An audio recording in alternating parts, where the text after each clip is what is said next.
ওরা শুধু নিজের স্বার্থটাই চিনে, দেশের জনগণের কোনো স্বার্থটা ওরা দেখে না, নিজের পকেটটা বাড়ি করছে।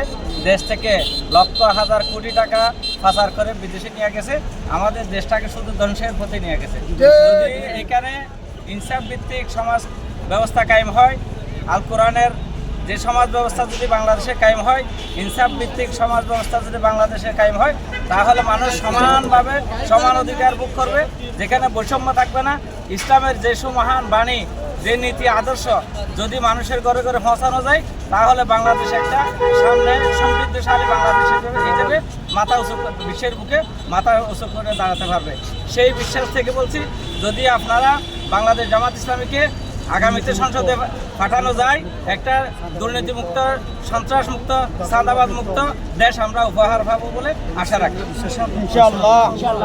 তাই আমি আপনার চ্যানেলের মাধ্যমে পুরা দেশবাসীকে আহ্বান জানাবো, আগামী সংসদ নির্বাচনে আমরা যাতে একজন সৎ, যোগ্য, ন্যায় বিচারক, আল্লাহ বিরু মানুষ যদি আমরা সংসদে পাঠাতে পারি, তাহলে আশা করা যায় পুরা বাংলাদেশে ইনশাআল্লাহ একটা সন্ত্রাসমুক্ত, দুর্নীতিমুক্ত বাংলাদেশ আমরা উপহার পাবো বলে আশা করি ইনশাআল্লাহ। যদি ক্ষমতায় আসে তাহলে এখানে দুইটা জিনিস বাস্তবায়ন হবে। একটা হলো আল্লাহর আইন প্রতিষ্ঠিত হবে, সব দুর্নীতিবাজ অপরাধী যারা আছে এদেরকে বিতাড়িত করে এদেরকে সৎ এবং ন্যায় বিচার প্রতিষ্ঠা করবে, সৎ বিচার প্রতিষ্ঠা হবে। দ্বিতীয় নম্বর হলো দীর্ঘ স্বাধীনতার যে সংগ্রামের একটা শোষণ থেকে মুক্তি, সমস্ত শোষণ থেকে মুক্ত হয়।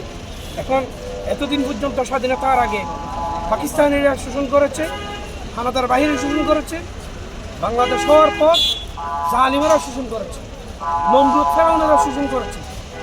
এরা টেন্ডারবাজি, দখলবাজির মাধ্যমে, রাস্তার মোড়ে মোড়ে দাঁড়িয়ে চাঁদাবাজির মাধ্যমে সমস্ত মানুষকে শোষণ করেছে, গরিবদেরকে শোষণ করেছে। এই শোষণমুক্ত সমাজ কায়েম করার জন্য একমাত্র বাংলাদেশের সকলের ইমানদারদের এবং সমস্ত মানুষের আস্থার একটি প্রতিষ্ঠানের নাম হলো বাংলাদেশ জামাত ইসলামী। ঠিক কিনা বলেন? আমরা সবাই চাই আগামীর বাংলাদেশ, সমস্ত যুবকেরা চাচ্ছে, সমস্ত মুরব্বীরা চাচ্ছে আগামীর বাংলাদেশ হবে ইনশাআল্লাহ শোষণ মুক্ত বাংলাদেশ।